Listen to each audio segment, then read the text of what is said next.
Olá a todos, sejam muito bem-vindos a mais um episódio do Peoplecast, um espaço de partilha e de inspiração, onde profissionais e líderes do nosso país nos mostram como colocar as pessoas no centro e como transformar o mundo do trabalho em Moçambique. Nas nossas conversas, já sabem, as histórias são reais, as experiências são muito inspiradoras e também as visões de como podemos moldar o futuro das empresas em Moçambique. O tema de hoje vai falar muito sobre culturas que transformam e culturas que colocam as pessoas no centro da estratégia. A nossa convidada não podia ser outra escolha para falarmos sobre este tema e já vão perceber porquê.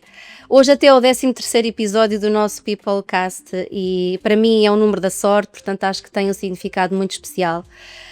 Porque a nossa convidada é de facto muito especial e quando falamos de recursos humanos temos que falar dela. É alguém com mais de 25 anos de experiência a liderar pessoas, sobretudo em contextos, em grandes empresas em Moçambique, em grupos empresariais bastante grandes.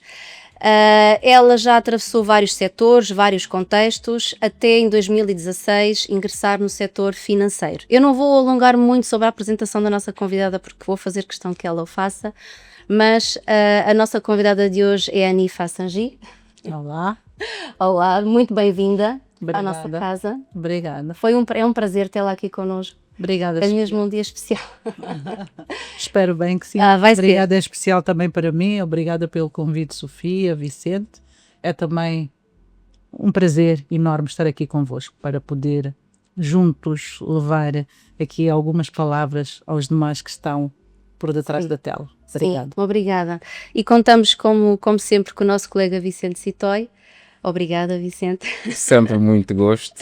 E a quem deixo sempre as primeiras palavras de boas-vindas e de abertura, não é? Como já nos habituaste. Sim, de um bocado de histórico. Especial para ti. Alguma mensagem sobre a Hanifa que eu conheço, salvo erro, desde 2014 ou 15, quando fizemos um team building para a equipa da BAT, a convite da própria Hanifa, e uma pessoa que tenho estado a acompanhar à distância. Acho que em Moçambique, inclusive num dos podcasts, nós falamos de porque é que muitos RHs não ultrapassam os limites do RH para se tornar CEOs, responsáveis das organizações, entre várias outras funções, mas acho que esse paradigma deixa de ser quando se fala da Hanifa, porque é daquelas pessoas que transcende o RH.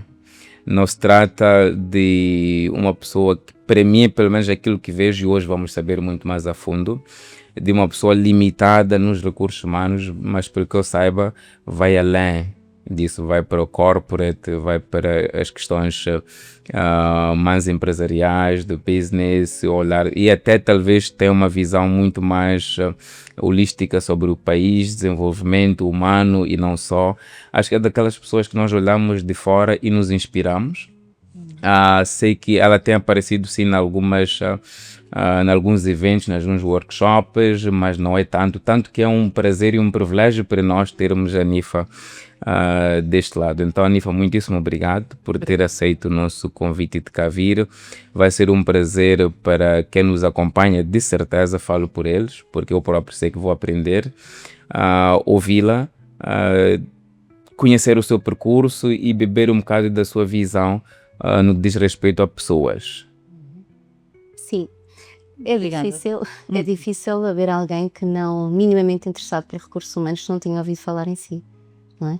Mas gostávamos de saber quem é a pessoa por trás da líder que hoje é diretora de capital humano no Absa Bank, Moçambique. Fale-nos um bocadinho, ou mais um bocadinho do que aquilo que já conhecemos de si. Obrigada. Eu acho que o prazer não só é vosso, é meu também. É um privilégio também estar aqui presente neste debate, nesta conversa. É claro que muitas vezes nunca temos tempo, é difícil, mas às vezes quando organizados e conversados conseguimos com certeza fazer acontecer. Falar da Hanifa, como disse o Vicente, eu não sei bem se foi desde 2014 ou se não um bocadinho mais para trás, numa das outras consultorias, mas pronto, depois É bem possível. sim, Sim. depois podemos tentar perceber um pouco mais. É precisar o tempo. Sim. Mas o percurso é longo, é bastante longo. Eu comecei bastante jovem, não que já não seja. Entretanto, quando comecei, a intenção não era tão bem fazer recursos humanos. Quando iniciei carreira, muita gente não sabe, eu comecei no Ministério das Finanças. E nessa altura eu trabalhava apenas com economistas. E era um projeto e todos eles apenas economistas, e a linguagem era toda ela de business, de sustentabilidade, de economia, do país. E eu já naquela altura olhava para mim como alguém que quisesse fazer alguma coisa nessa área, nesse ramo. Mas entretanto também tinha outro sonho, que era perceber melhor um pouco de comportamentos sobre as pessoas. E na altura não havia esta formação na UEM, que era de psicologia no seu todo. Havia sim na UP, que era mais educacional ou social, e eu insistia no programa ou no curso de economia, que não sei se vocês sabem, mas na altura a limitação era maior, eram 20 vagas com o país todo, quando conseguíamos um 14 havia um 16, então foi sempre muito desafiador, até que o tempo foi passando e apareceu já na altura a Politécnica, e foi lá onde eu me formei, tive a oportunidade de fazer a psicologia no princípio, era geral, e depois especializei-me em organizacional. E assim fiz aquilo que é o meu sonho, olhar para comportamentos, tendências não económicas como tal, mas de alguma forma de pessoas como tal, que impactam com certeza na economia de um país.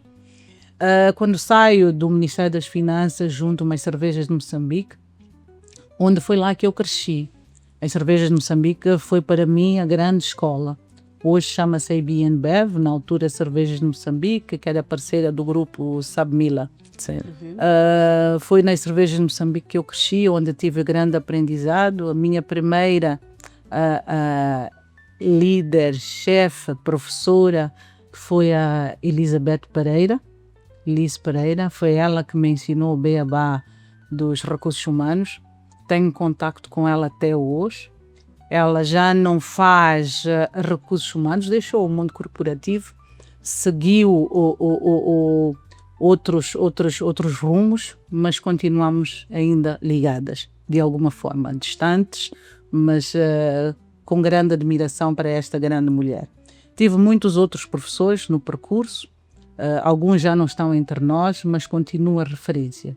Daí dizer que referências e referências válidas são sempre muito importantes na nossa vida para nos poder levar além. Estive muitos anos nas cervejas, foram para aí 7 anos e meio, onde eu cresci na área de T&D, Training and Development. Comecei de base, que foi de trainee, chama-se gratuito, né? E acho que mesmo agora continuam a admitir a partir daí dos trainees. Exato. E então cresci bastante, aprendi muito nessa altura, quando eu acreditava, e foi a partir de uma conversa com um grande consultor que trabalhou comigo também num projeto, é que eu percebia que poderia fazer mais e não apenas a área em que eu estava. Foi quando então eu abracei o desafio que a Vodacom deu-me. Na altura havia a probabilidade de poder crescer não só em Training and Development, mas também na área de recursos humanos. Juntei-me à Voda e foi assim que comecei nessa mesma área e depois para Business Partnering.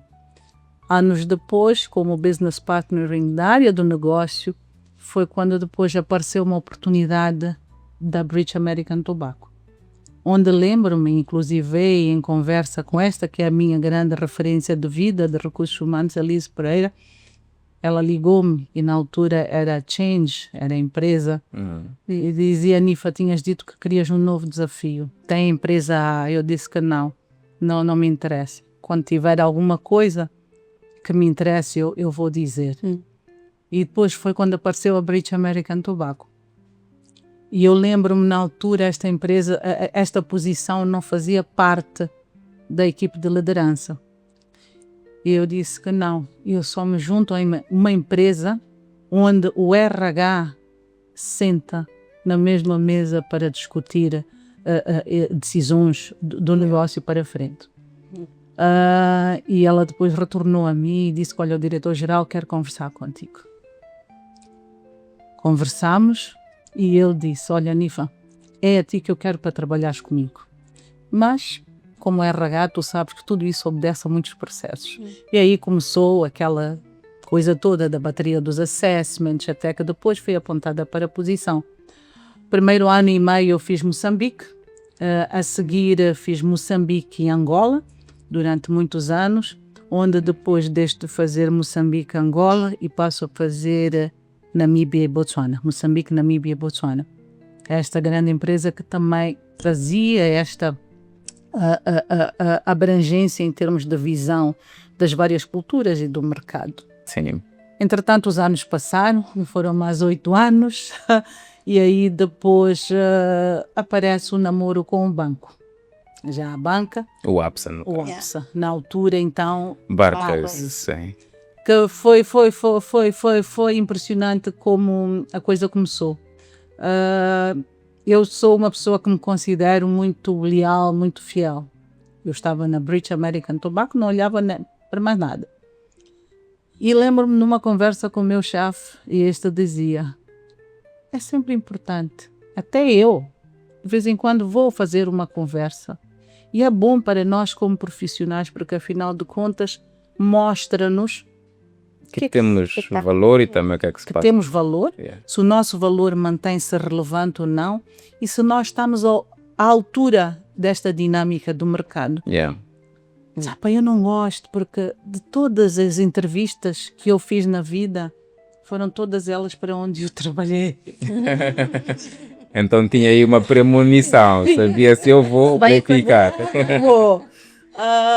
E entretanto aparece o Barclays a pedir para tomar um café, mas não com o intuito de fazer qualquer recrutamento. Era mais conversa, stakeholders engagement, o que é que existe no mercado, e assim foi, fomos conversando. E afinal, um colega depois, de algum tempo, disse, Anifa, é a ti que nós queremos, não é nada de talent mapping, não é nada de stakeholders engagement. Depois de fazermos muitas sessões, sem eu perceber que estava a fazer entrevistas, fiz a primeira conversa, a segunda, e eu ia conversando, até que de repente disseram, nós precisamos de conversas com o nosso chefe, e é mesmo, tens que fazer parte, não estamos a ver outra pessoa. E agora? Pensei e repensei, eu disse, por que não? Porque no meu portfólio o que eu queria ainda aprender era ou banca, não é era banca e petróleo. Uhum. Então eu disse, que não, Yeah. let me give a try. E aí fui para Joanesburgo para fazer a entrevista, fui no avião das 17h30, saí do escritório, fui pegar o avião das 17h30, fiz a entrevista às 20, por aí, até por volta das 23, e apanhei o primeiro voo direto de manhã, fui para o escritório.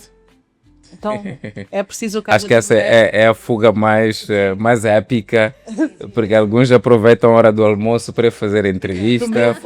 Foi mesmo de ter que voar para o vizinho, não é? A Joanesburgo, fazer a entrevista e dali depois, dia seguinte, voltar e continuar a vida como se nada tivesse acontecido. De facto, passando algum tempo, fui apontada como DRH do Barclays, na altura, e foi um misto de sentimentos, porque foi nessa mesma altura que se deu o decoupling com o grupo PLC.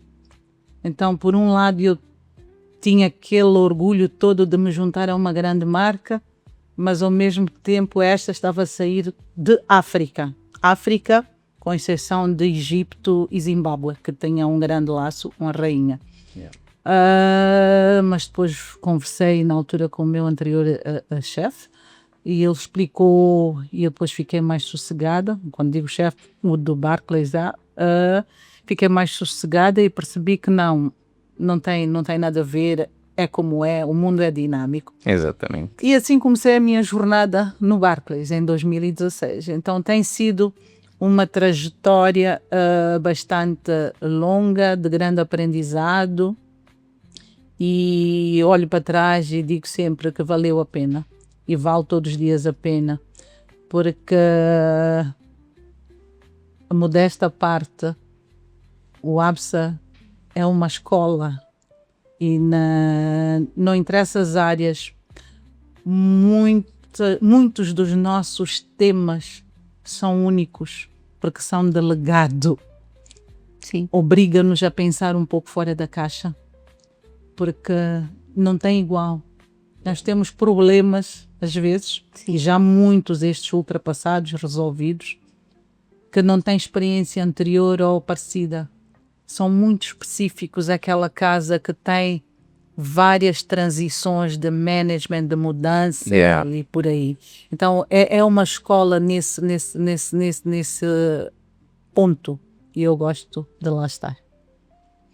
E estas vivências que teve nos diversos setores onde trabalhou, que impacto é que tiveram na líder que é hoje? Ou ainda há aí um resto muito, muito evidente da Anifa daqui a uns anos atrás? Todas elas tiveram o seu valor adicional, o seu factor agregador. Eu comecei, e vou falar das cervejas, tendo em conta a carreira como RH, que é o que nós estamos aqui a conversar. Eu era muito menina.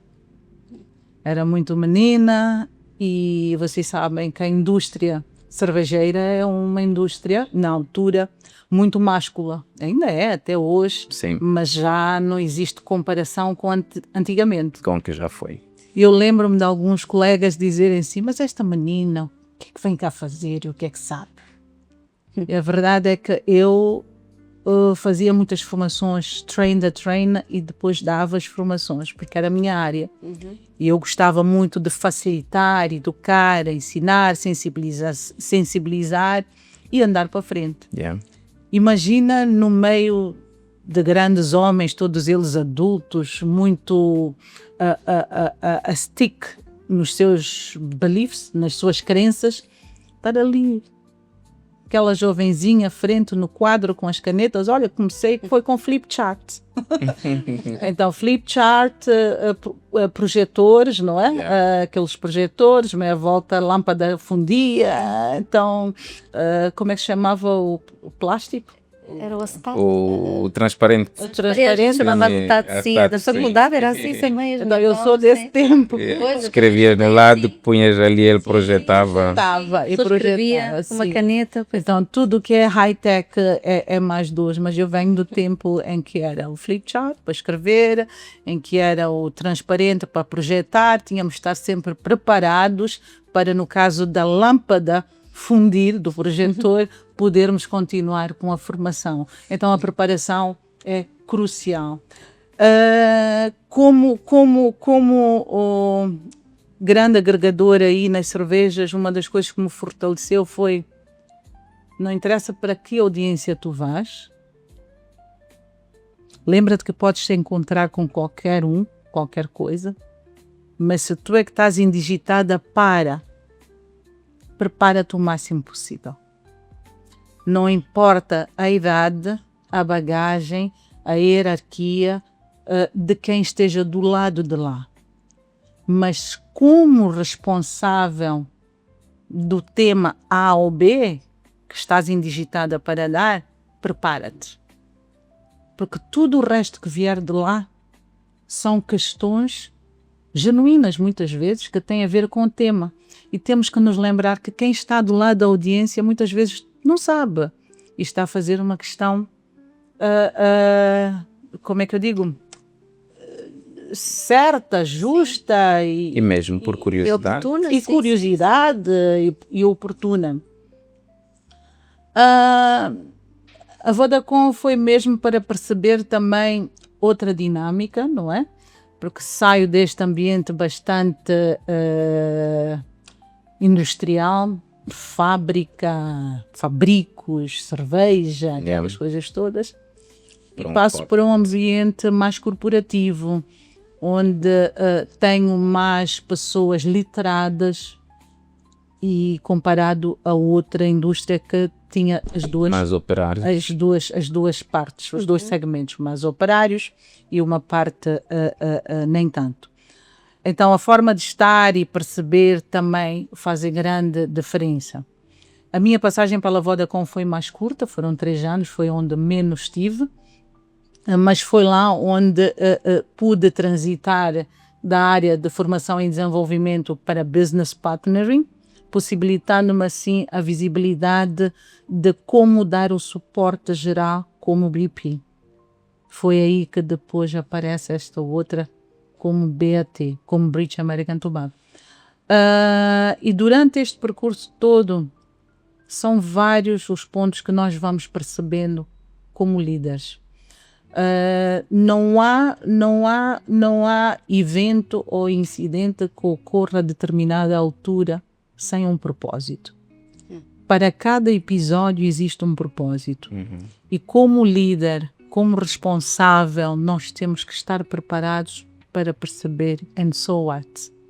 Está aqui? Estou preparada? Não. Como é que eu vou mitigar para poder fazer face a? E dependendo do que eu vá fazer, que resultados ou que consequências é que pode causar e como é que eu vou corrigir se for para a esquerda ou se for para a direita. Então, as escolas são várias e confesso que orgulho-me e sinto-me abençoada por ter passado por todas estas escolas. Mas facto é, nós podemos estar nas melhores escolas, mas se nós estivermos focados naquilo que é o nosso propósito, o aprendizado pode não ficar. É em vão, pode ser. É em vão. Com a British American Tobacco tive a oportunidade de poder perceber o quão diferente são as nossas e podem ser as nossas culturas, mas o facto de serem é possível uniformizar e criar uma cultura única como grupo, como uma organização, onde, independentemente da geografia em que estivermos localizados, nós conseguimos fazer com que os nossos colaboradores partilhem de valores comuns, independentemente do país e da cultura pessoal que cada um leva consigo. Então, eu pude perceber nesta organização que é possível e estes estavam presentes na altura em cerca de 182 países. Então imagina que tudo o que se fizesse num país nós tínhamos que garantir que era alinhado a todos os outros. Então é uma máquina de diversidade cultural bastante forte e as lideranças não sobrevivem se não perceberem esta diversificação. Não é? E o ABSA não fica além disso. Sim. O ABSA é um banco do qual todos os dias nós estamos diante de mudanças. É claro que temos que ter uma agenda que está ali e que nos direciona mais diante do nosso propósito. Mas nós temos que ter agilidade de poder, de forma flexível, garantir que estamos prontos para poder avançar caso tenhamos que mudar de direção a qualquer momento. Então, a escola está lá todos os dias. Acredito que para todos nós, dependendo da exposição em que a gente vai ter, só temos que saber tirar proveito de cada oportunidade. Mas confesso que como seres humanos, muitas vezes, a cada situação que nos ocorre na vida, nós olhamos ou como problema, ou como porque eu, mas não temos aquele momento tipo, ok, aconteceu, por comigo, podia ser com outro, mas e agora? O que é que eu faço? Tenho este desafio, a quem é que eu posso pedir suporte? As pessoas têm, às vezes, receio de pedir suporte, mas pedir ajuda é uma virtude. E é neste momento de se pedir suporte, independentemente do escalão hierárquico, porque até as lideranças, elas também vão crescendo, vão se desenvolvendo. Diz-se muitas vezes que quanto mais nós crescemos, mais solitários ficamos. Porque vezes já em que o fato da Sofia dizer não, mas agora não posso mostrar ao meu subordinado, que eu até não percebo muito bem it's ok não entender na essência, mas não está correto não perceber para todo o sempre. Porque está ali para liderar. A componente operacional já transitou em algum momento e não é obrigada a ter conhecimento ao detalhe de tudo. Mas vezes já em que se conseguem líderes que têm, sim, o conhecimento operacional de todos os pilares da sua área, porque a sua trajetória permitiu com que eles crescessem dessa forma, não é? Sim, tiveram exposição ao longo do crescimento. Mas aqui é comum os líderes perceberem a admissão de não saber como um sinal de fragilidade. Disse. Então aqui com a Anifa está a nos provar que é comum e normal o líder admitir que não sabe, pedir ajuda ao seu colaborador, ou membro da sua equipa ou de uma outra equipa, como sinal não de fraqueza, mas pelo contrário, de força. Sim, é força. Sim, o nosso não é comum, não é, mas é normal. As pessoas deviam ter a coragem de pedir esse suporte e demonstrar ao seu ou aos seus, olha, como é que tu chegaste aqui? Porque eu percebo assim. E nós temos que nos lembrar que a nossa visão, por ser holística, até pode trazer outro insight para aquele que conhece a componente técnica. Sim, porque nós vemos de forma abrangente. Então é mais por aí. O que eu digo é que as pessoas têm muito receio em reconhecer que desconhecem. É nesse sentido. Sim, e os nossos convidados anteriores, nomeadamente o Maputo, se referiu mesmo isso. Define-se como um eterno aprendiz e que pedir ajuda é uma virtude. É uma virtude. É uma virtude. É uma vulnerabilidade. Todos os dias, se eu pudesse fazer o meu journal no final do dia, dizer que, olha, hoje aprendi isto. É novo.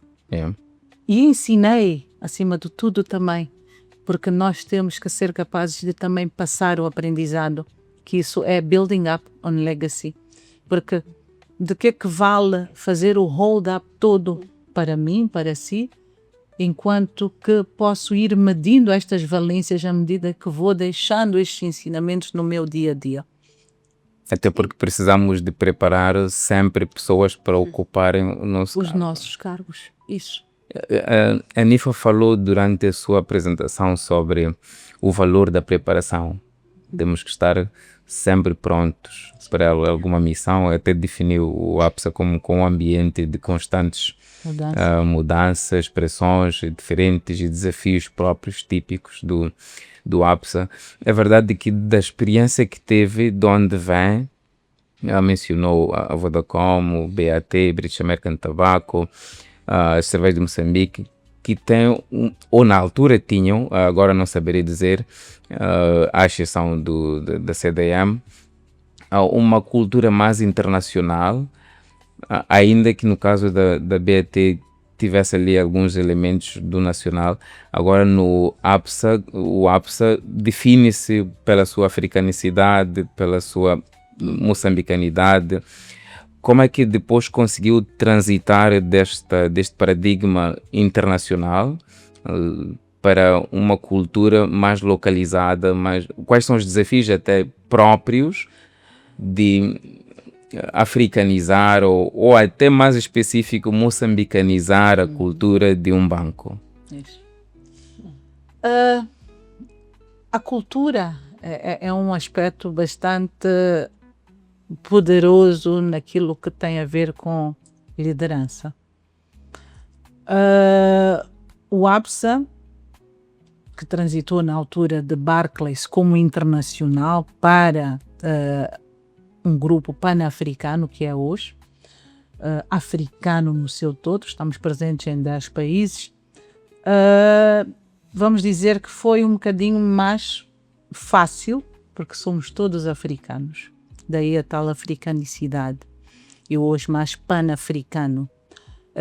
Tem culturas similares, sim, mas muito específicas a cada um dos países. Para qualquer mudança, é importante que as lideranças percebam que as coisas não acontecem de dia para a noite. É tudo uma jornada e leva o seu tempo. Foi preciso que se fizessem vários programas de clima organizacional, que era para perceber estas nuances, diferenças e tratarem-se ou desenharem-se planos de ação que fossem específicos a cada um dos vários países, para neste tempo irmos gerindo e trazendo mais para perto aquilo que é a cultura que como banco, país, almeja e quão próximo este deve estar diante daquele que é o seu grupo. Nós quando trabalhamos valores, nós olhamos estes diante de um propósito. Propósito este que como grupo, como um banco pan-africano, nós temos que ter o mesmo propósito. E deste propósito também temos valores, bem como comportamentos esperados para lá chegarmos, para cada um dos valores. E o que é que nós fazemos? Em cada um dos vários países nós garantimos que se tenha sempre ações que façam vivenciar estes mesmos comportamentos para disseminar estes valores e para fazerem parte do nosso dia a dia, porque senão só estão nas telas, estão nos quadros, falamos, mas não vivenciamos. E uma das grandes diferenças que o ABSA tem é que estes nossos valores partilham muito daquilo que, como pessoas vindas de famílias, temos e partilhamos do mesmo. Logo, os comportamentos estimulados são muito alinhados. Nós, por exemplo, no ABSA, neste momento, temos um projeto do qual estamos estado a estimular o clima organizacional. Nós até chamamos WGT. Arranjamos sempre siglas para criar assim aquele uau, coisas impactantes. Este é o Winners Game Time. Jogamos, como é que se diz? Winners Game é tempo dos vencedores, não é? E repara que o RH hoje tem que olhar e estar de uma forma diferente, porque senão traz ações ou soluções que são apenas mais um tick on the box. Quando desenhamos esta, olhamos tipo, como é que nós vamos manter o clima organizacional, estimular os colaboradores, mas ao mesmo tempo fazê-los vivenciar os nossos valores que vão trazer resultado ao nosso negócio. Esta mesma intervenção está a trazer melhor colaboração entre os colegas. Estes formam várias equipas que conseguem se conhecer melhor, porque são equipas multidisciplinares, cada um muitas vezes em determinada província, estimulam vários comportamentos que até faz com que estes façam mais banca transacional. Isto é, lembra-se que como colaborador você tem que ser o primeiro cliente do seu banco. O que é que você está a fazer para fazer o uso e conhecimento daquilo que são os seus produtos? Então, não basta só estar ali com o papel de eu sou RH e já está, não. Mas como parceiro do negócio, o que é que você está a agregar? O que é que você traz? Então, é nesse intuito que nós temos estado também a trabalhar. Então, Sofia, liderar é esta dinâmica toda, é esta abertura toda, todos os dias, para podermos irmos nos reinventando e garantir que estejamos alinhados àquilo que são as estratégias da organização. Bom, Anifa, eu diria que há um marco importante e nós não conseguimos fugir desta questão, que é o marco, que é o reconhecimento pelo terceiro ano consecutivo do ABSA Banco Moçambique como o Best Place to Work este ano, já em 2025, por uma grande organização britânica, se não me enganada. Isto é mais do que um prémio, não é? Tem muita coisa por detrás. Que impacto é que este reconhecimento tem nas vossas vidas e como é que ele se traduz na prática, não é? Como é que no dia a dia de quem lá está, como é que isto se materializa, não é? Estamos curiosos. Sim, imagino. Há muito trabalho por trás. Um dos pontos que nós muitas vezes temos é que, para quem deixa o banco, diz sempre que vai na saudade. E já vai na saudade. Nós temos uma cultura não só de portas abertas, como muitas vezes se diz, mas os colegas sentem saudades, inclusive, de estar no escritório. Vocês devem ter ouvido no mercado, nós temos um modelo híbrido onde tiramos grande benefício e aprendizado daquilo que foi a pandemia. Então mantivemos este modelo, refinamos em algumas componentes e vamos refinando todos os dias, que é para garantir que se assegure a produtividade e a eficiência do trabalho. Entretanto, para além disso, muitas outras ações que nós temos na organização fazem com que os colaboradores tenham uma forma de ser e estar que faz com que eles sintam a diferença. A cultura é o fator-chave, é aquele lado emocional sem preço, onde as pessoas sentem saudade de ir para o escritório. Não é? Chegou a segunda-feira e lá vamos nós. Yeah. Muitas vezes já lá vamos nós, temos em conta a bagagem que se carrega bom dia, não é? Sim. Mas a diferença é, uau, que saudade daquilo, de estar ali, de estar com aquela vista, de estar com aqueles colegas, de ter, se estou no balcão, de ter aquelas matinais, perceber os desafios dos meus colegas, entender que desafio que aquele novo cliente trouxe, como é que nós vamos poder juntos, em colaboração, fazer face a esta situação. Então, não vou dizer que seja família, mas é parceria, é camaradagem, e isso faz muita diferença em termos culturais. Não nos queremos esquecer de ti. Não, é aquilo que eu tinha dito no início, que vai ser Sim. uma conversa em que eu próprio vou aprender. Sim. Mas, e também já tínhamos falado outra vez, Sofia, que quando duas pessoas concordam umas com as outras, uma está a mais. Então aqui às vezes sinto-me a mais, porque de tudo que a Anifa está a dizer eu concordo plenamente, principalmente no valor da cultura. Adiciona-se ao valor da cultura quando nós temos uma boa vista, como vocês têm ali na vossa sede. Então acho que as pessoas têm muito mais vontade de trabalhar, não só pelas interações que se gera entre os colegas, entre as equipas, mas também as instalações contam muito para a forma como as pessoas se sentem.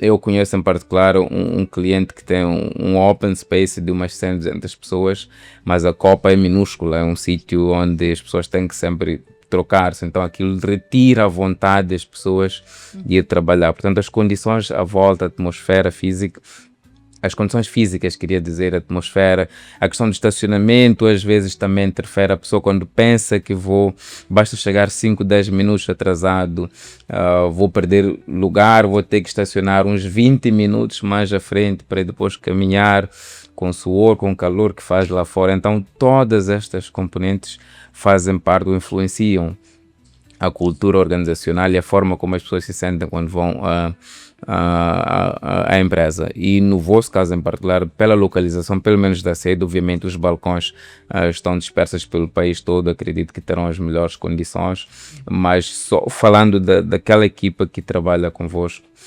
de certeza tem as melhores condições para se sentirem à vontade, e também não tenho os números do vosso turnover, mas pelo que nós sabemos de mercado e daquilo que nos chega, exatamente, é muito baixo. Há muito pouca vontade das pessoas de saírem do APS.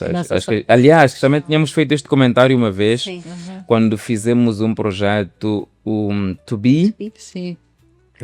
Mas fizemos juntos na altura, sim. Foi bonito o projeto. Foi excepcional. Ainda era barco. Não eram as mesmas, já não eram as mesmas. Já não eram as mesmas. Ainda não eram as de agora.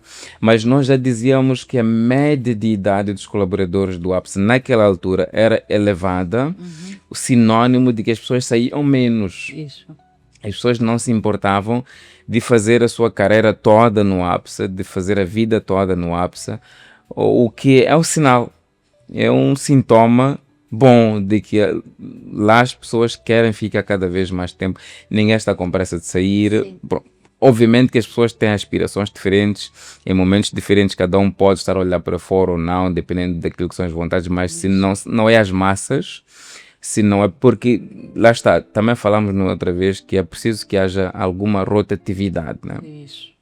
Alguma regeneração nas organizações, por via de um número mínimo, 5%, ou abaixo disso, de pessoas que saem, outros 5% que entram, ou 4% que entram, tem que sempre haver. Então, se esses são os valores da rotatividade, não há nenhum tema de preocupação. E eu recordo-me que estávamos em pandemia, eu lembro-me, e nós comentávamos internamente que dizíamos, e ainda hoje eu digo que o ABSA sempre, Barclays e depois ABSA, que recrutavam os melhores. Nós, quando fazíamos as avaliações, dizíamos na MUX, esta equipa de recrutamento é espetacular. E mesmo lembro-me de fazer alguns assessments em plena pandemia e dizer, uau! Então eram muito certeiros e muito cirúrgicos na forma, sabiam quem queriam e atraíam de facto os melhores. E da última vez que eu ouvi, recordo-me que um dos grandes desafios que partilhou foram as manifestações que vivemos muito recentemente e que mesmo nessa altura o banco esteve preparado para responder e manter este regime híbrido e que a vossa performance se manteve lá em cima, não é? Vocês conseguiram manter a equipa a girar? Sim, e com a segurança certa. E sim. com a segurança certa, sim. Olha, dizer que a pandemia é algo que não devemos esquecer. Outra vez digo, muitas vezes os problemas, os desafios aparecem, nós até tiramos algum aprendizado no momento e deixa estar.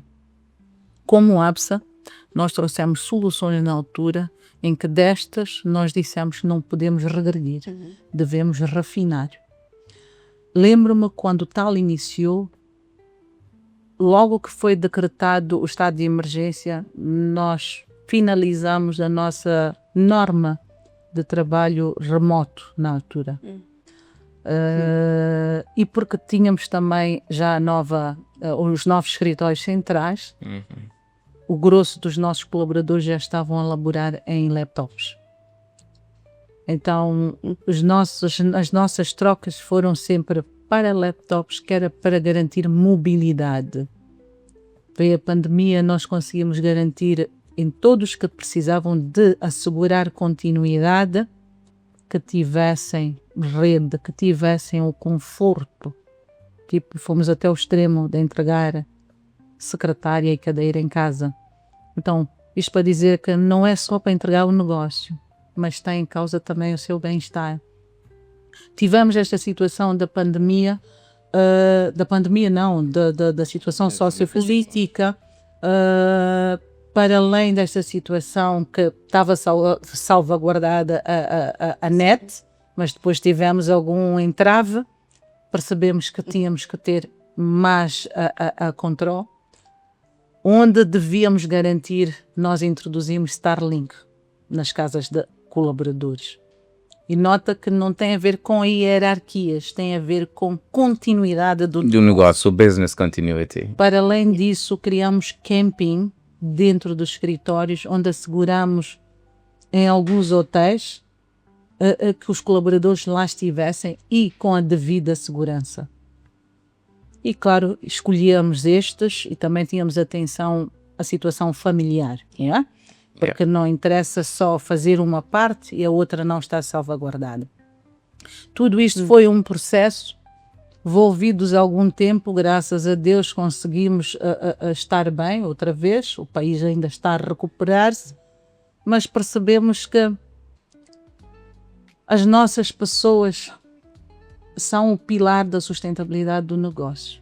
Ainda no princípio do ano, o management concordou em atribuir a todos os colaboradores 2 dias de férias.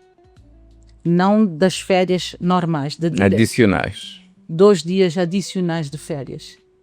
E com um porém.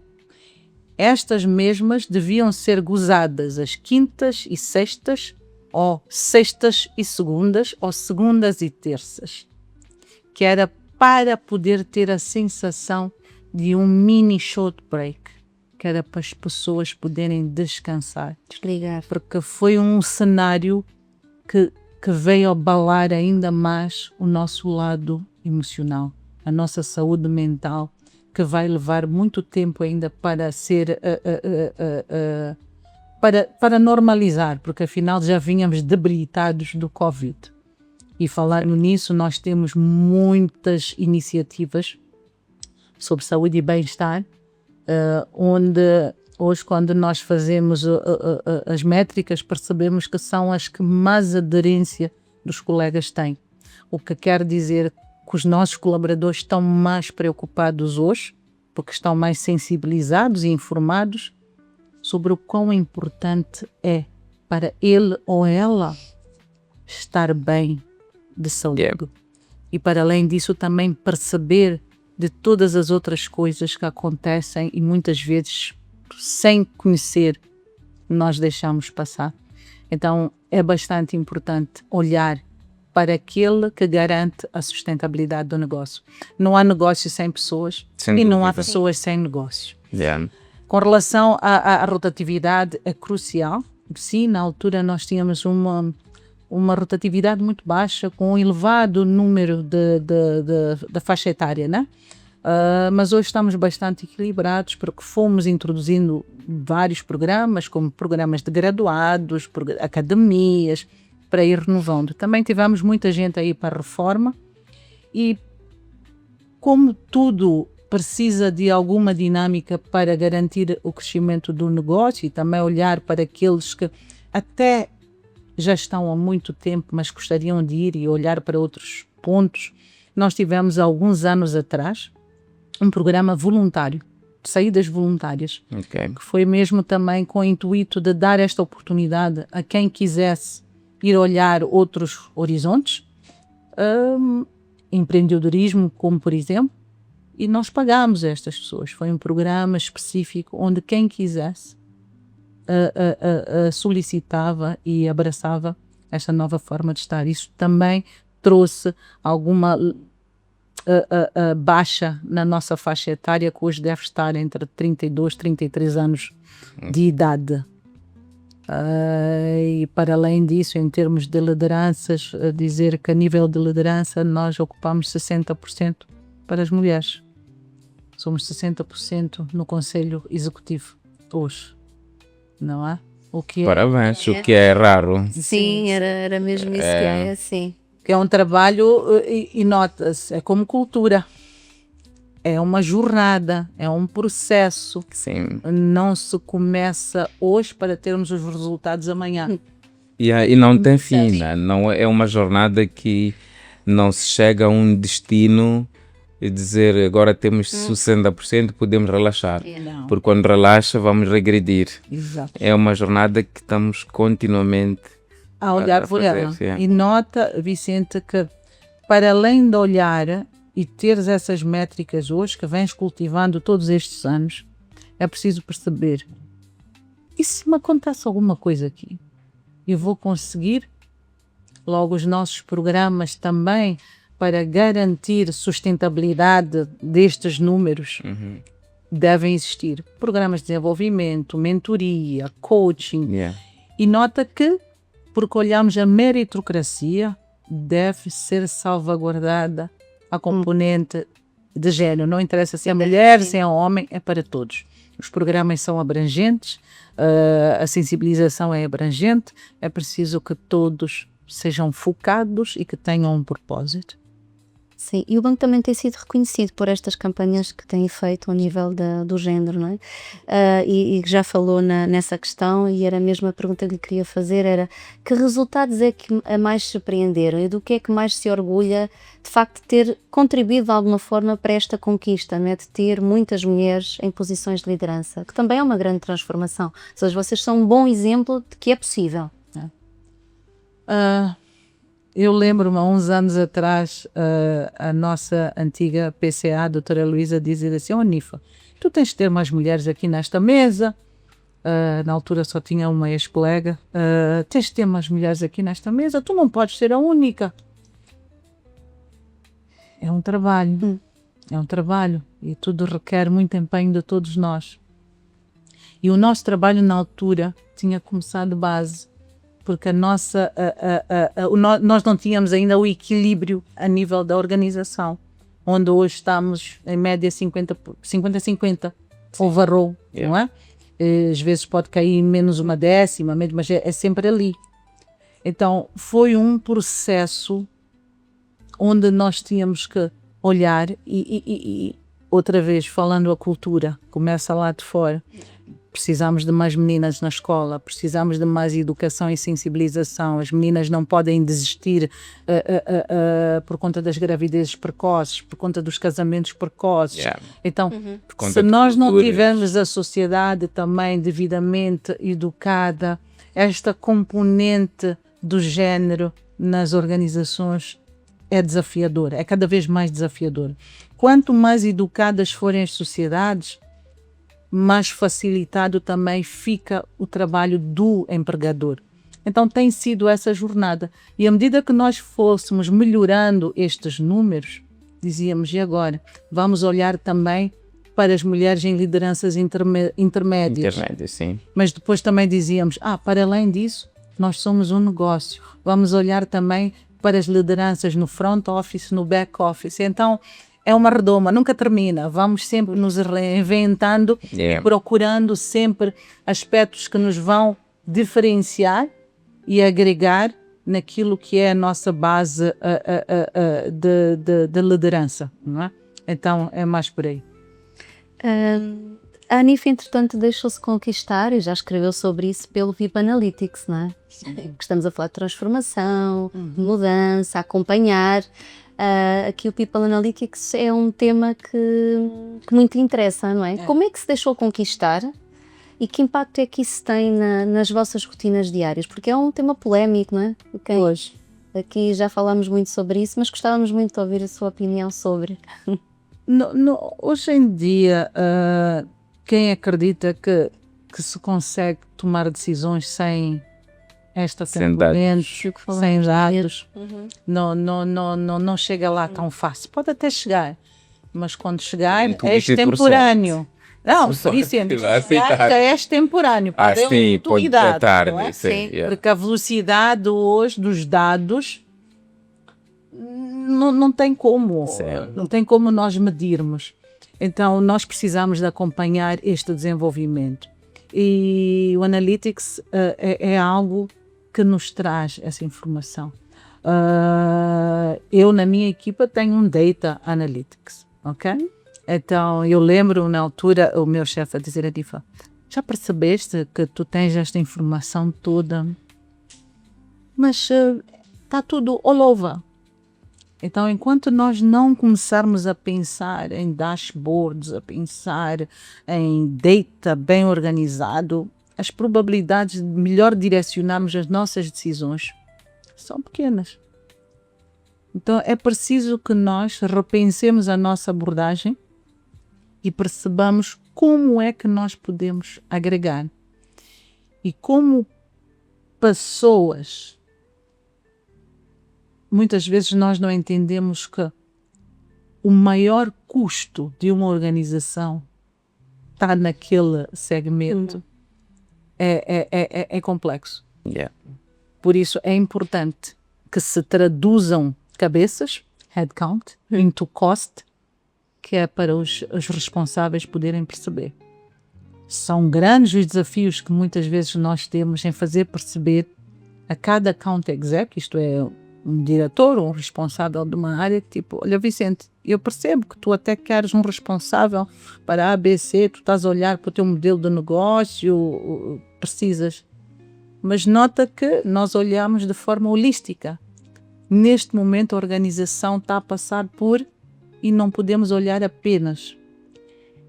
E quem sabe se fazeres o hold-up aqui por enquanto, a tua percepção com relação a este tema em concreto pode ser diferenciada daqui a 6 meses. Sim.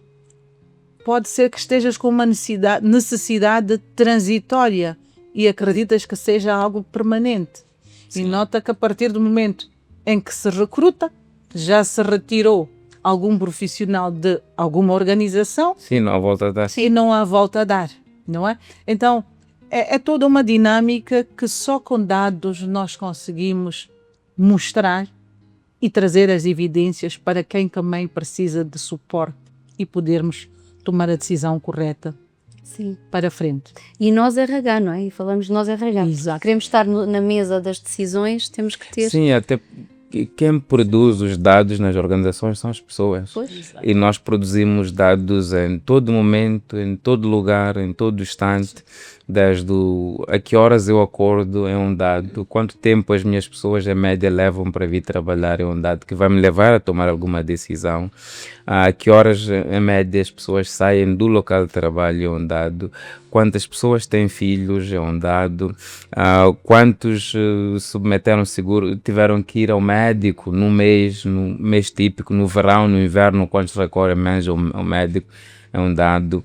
Quanto tempo as pessoas ficam no computador é um dado. Quantos têm computador para começar, quantos e-mails a pessoa recebe e responde por dia é um dado. Portanto, nós temos dados à nossa volta, só como a Nifa dizia, it's all over. Estão espalhados em todo lado e os gestores, na sua maioria, não os conseguem colocar num único dashboard informativo. Até tem medo, talvez, do que é que virá daquele lado. Porque, de facto, há alguns dados que só por si já tomam uma decisão. Tu só tens que assinar por baixo. Exatamente. Se os dados te indicam que não, esta tendência não pode continuar, obviamente que tu não tens nenhuma outra alternativa se não ir por aquela direção. Exato. Falando em dados, por exemplo, eu lembro-me há uns anos atrás, quando introduzimos um sistema onde este media, inclusive, tendências bias na performance. Fez o dashboard e mostrou-se. Está a haver uma tendência de fazer uns higher rates para os male, para os homens, comparado ao das mulheres. Haviam ali algumas áreas específicas, mas eu não, eu fiz baseado em performance. Será que foi realmente performance? Ou houve um bias? Houve um unconscious bias. Yeah. Então, quando os dados estão lá, é facto. E as pessoas precisam de ser chamadas à razão, precisam de pôr a mão na consciência, perceber. E se não foi um unconscious bias, aí corrigir se for facto. Sim. Então, dados são cruciais. E como recursos humanos que somos, nós somos um poço de informação. Yeah. Onde só nós... Um repositório de informação. Nós temos tudo lá, mas nós temos que saber perceber como é que eu vou mostrar ao negócio o poder desta informação para nos direcionar para lá ou para cá. Sim. Está a perceber? Porque, ao contrário, não se consegue. E é importante que, por exemplo, como recursos humanos, consigamos também interagir muito bem com a área financeira. Porque a área financeira também tem a visibilidade daquilo que é a performance do negócio. Sim. Porque, por um lado, o negócio está a fazer bem ou mal, está a tender para a esquerda ou para a direita, tendo em conta aquilo que são os nossos planos, aquilo que é a nossa estratégia, e em paralelo, os mesmos responsáveis do negócio estão deste lado com o RH a pedir mais gente, a pedir mais processos, a pedir mais sistemas, mais custo. Yeah. Se houver aqui um interface com a área financeira, como é que vocês estão a gastar tanto? Mas em termos de revenue, não tem como. Nem pouco. Porque para se gastar aqui é preciso que se tire em algum lado. E é preciso lembrar também que a partir do momento em que se gasta aqui, já não tem volta. Sim. É custo com staff. É um custo permanente. É um custo permanente. Sim. É preciso que dali para frente o negócio cresça para cima. Exatamente. Então, este tipo de educação deve ser também contínua e deve estar lá para todos quererem aprender e perceber. Então, isso é bastante importante. E a discussão que não se pode ter sem números à frente. Sim. Esse é um dos grandes desafios com os recursos humanos. Os líderes de recursos humanos precisam de se lembrar que são um parceiro de negócio.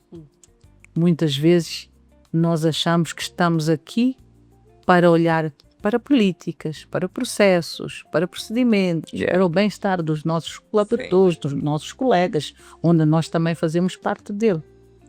Mas nós devemos nos lembrar todos os dias, salvo se for caso diferente, que nós estamos numa organização de caridade e que para ela sustentar todas estas políticas, processos, benefícios, entre outros, é preciso que ela seja sustentável. Então tem que haver aqui parceria. Parceria de forma a equilibrar o que quer que seja. Então, como líderes da RH, nós temos, se já não temos, temos que aprender a ter esse papel nas organizações. Sim, esse até é o desafio que temos deixado sempre no fim das nossas conversas, porque é transversal. A Anifa agora falou da questão da educação, e isso agora faz-me voltar um bocadinho atrás quando estávamos a falar das mulheres. Mas agora, olhando para as jovens mulheres que um dia sonham a ser como a Anifa, seja em RH, seja em engenharias, seja onde for, que conselho é que lhes daria? Já falamos de preparação, para mim é muito importante, sim. Sim, preparação é tudo.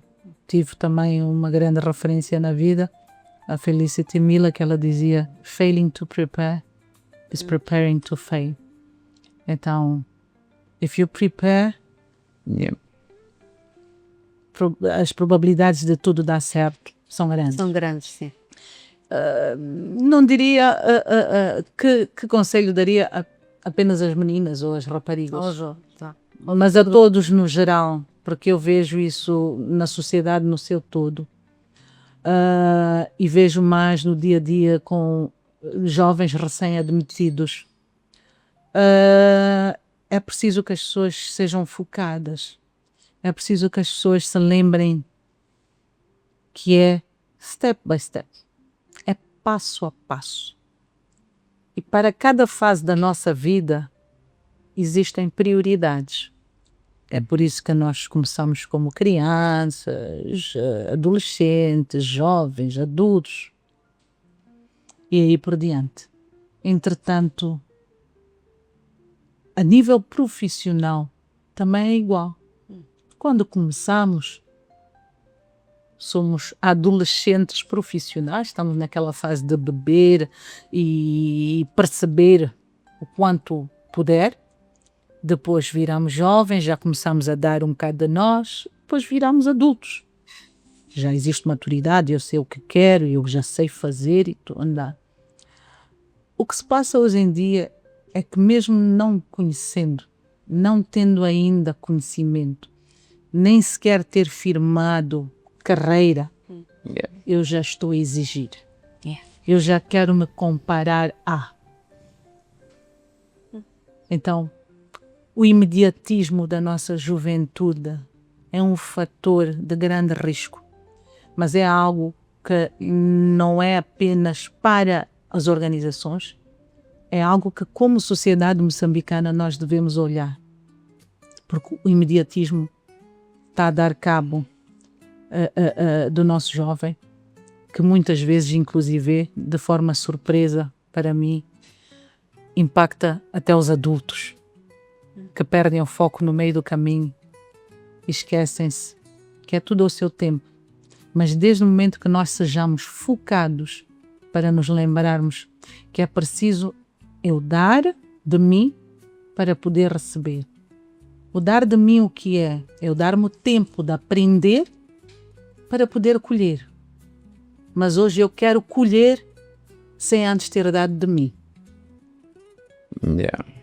Para eu poder crescer e estar onde estou, eu tive que abdicar de muita coisa. Está certo que fui um bocado rígida também, né? Não desejo a todos. Algumas decisões teve que tomar pelo caminho. Verdade é uma. Quando temos um propósito de vida, nós temos que saber que é preciso estar focado nele. As distrações vão estar sempre, todos os dias elas estão lá. A diversão não vai lá nenhum. Sim. Tem não exames, está em altura de exames, está a fazer um curso. mas tem aquela amiga, aquele amigo. Então, como é este fim de semana? Vamos e não sei o quê. É só um bocadinho. É só um bocadinho, mas um bocadinho chama um bocadão. Então, é preciso que se consigam perceber os sacrifícios inerentes a cada uma das fases. E nós, infelizmente, já não vemos muito isso. E as pessoas perdem-se com muita facilidade. Então, o meu conselho para a juventude, inclusive alguns jovens adultos que ainda se perdem, é mantenham foco. O imediatismo não traz sustentabilidade a longo prazo. Até pode, de forma enganosa, mostrar que conseguiu algum resultado, mas logo a seguir é como um castelo de cartas. Exato. Logo a seguir, nem sequer um vento chega, uma brisa, e já foi tudo. Já foi. E aos nossos líderes, que não queremos que trabalhem para ter prémios, mas que de facto tenham empresas com equipas com bom desempenho e com relações genuínas, não é? E de confiança. O que conselho é que lhes daria? Sejam eles de RH também ou não? Ou não.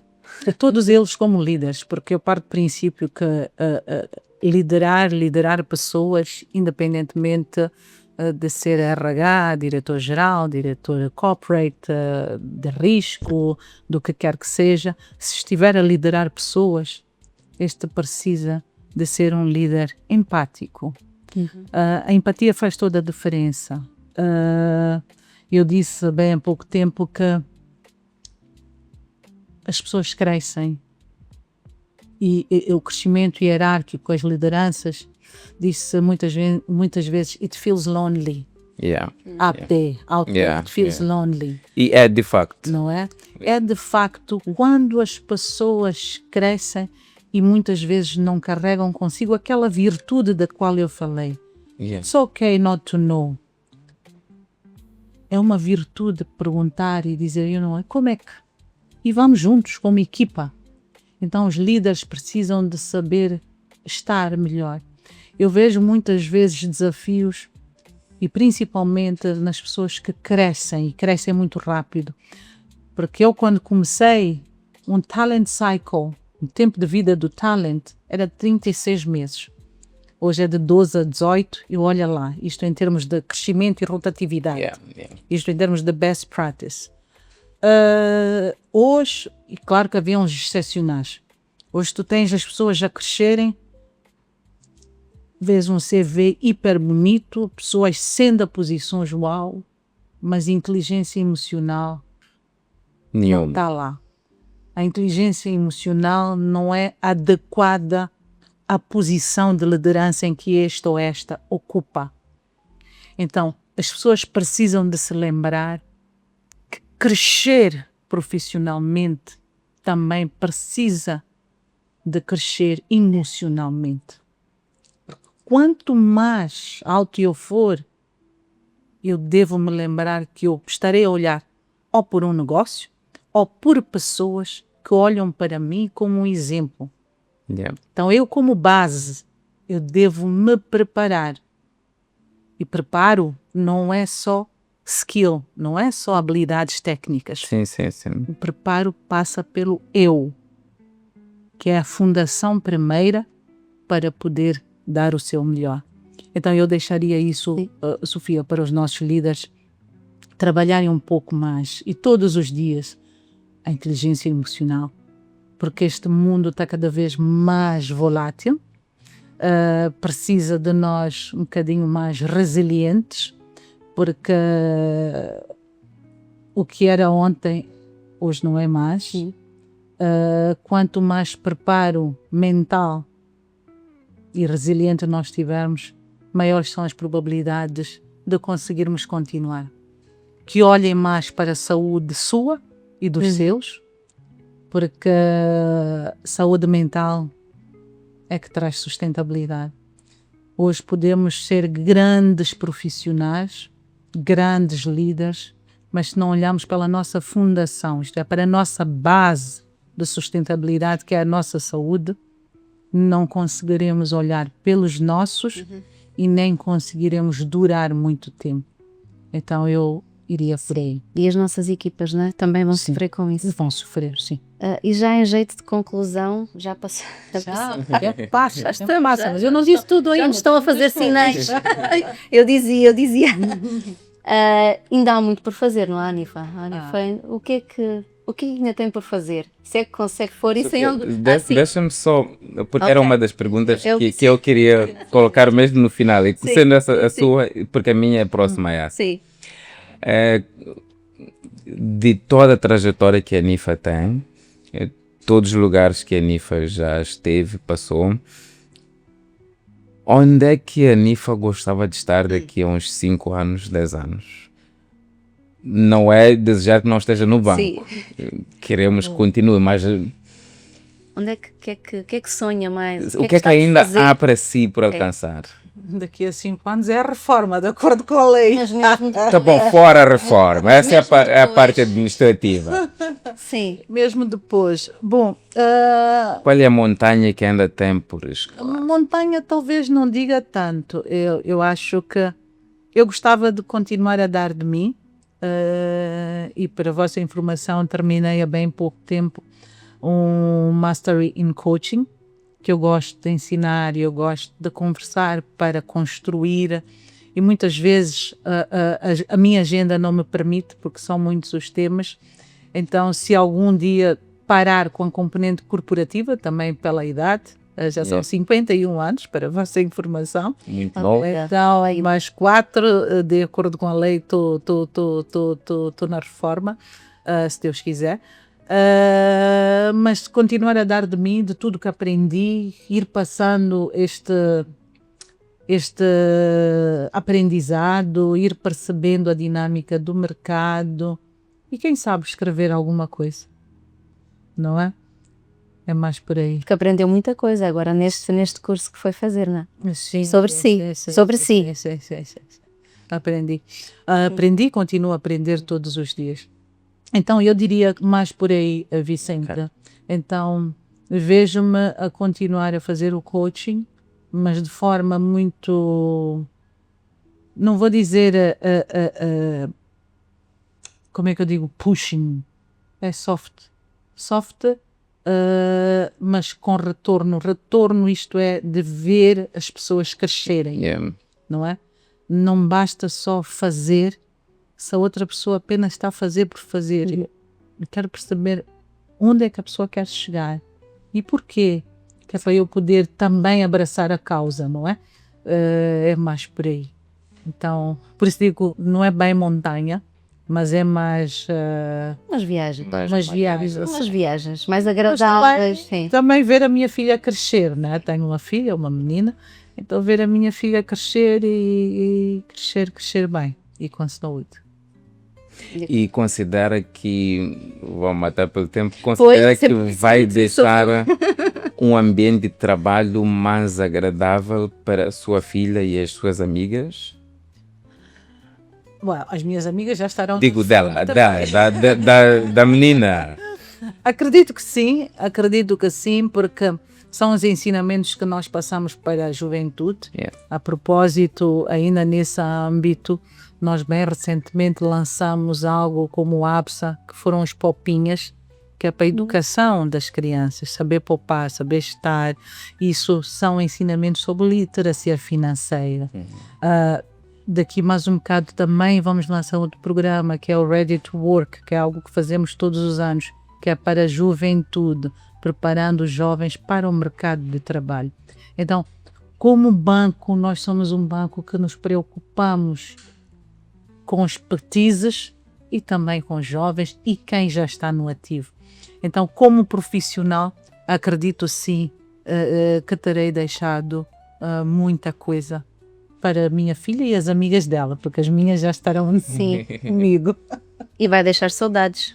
Foi alguma palavra que usou. Sim, saudades. Ainda há pouco. Pois, a saudades. Mas ainda todos falta. estão. Ainda falta muito tempo. Oxalá. Eu Temos também vou muito. ter muitas saudades. Eu gosto muito do que faço todos os dias e todos os dias são diferentes.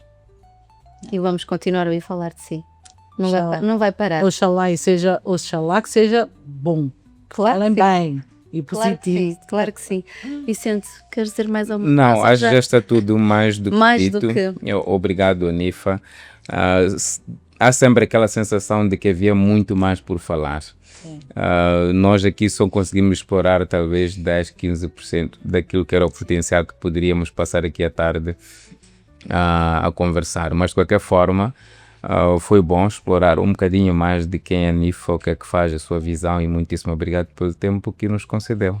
Não, obrigada eu pelo convite. É sempre bom estar em conversas como estas, que possam adicionar, e quem estiver do lado de lá da tela que possa pegar alguma informação, aprender e fazer melhor, que nós outros que já fizemos um dia também, fazer melhor e passar a mensagem também para os demais. Obrigada. Obrigada a nós, Anifa. E o que dissemos aqui vai ficar registado para sempre, não é? O que é bom da internet é que daqui a alguns anos vamos poder rever este bom momento. Obrigada. Obrigada, Vicente. Obrigada, Sofia. Bom, como eu tinha dito no início, queria ser uma conversa muito inspiradora.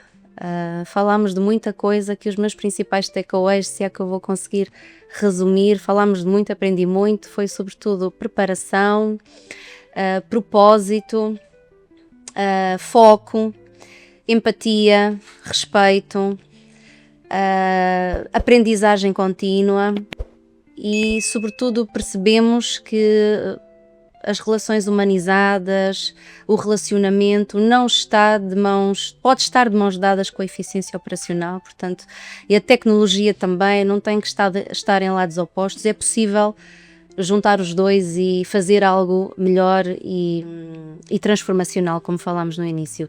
E assim que nos ouve, deixamos mais uma vez o desafio, o que é que no seu contexto, na sua realidade, pode fazer para transformar a sua organização. Obrigada por ter estado mais uma vez connosco e esperamos por si na próxima conversa.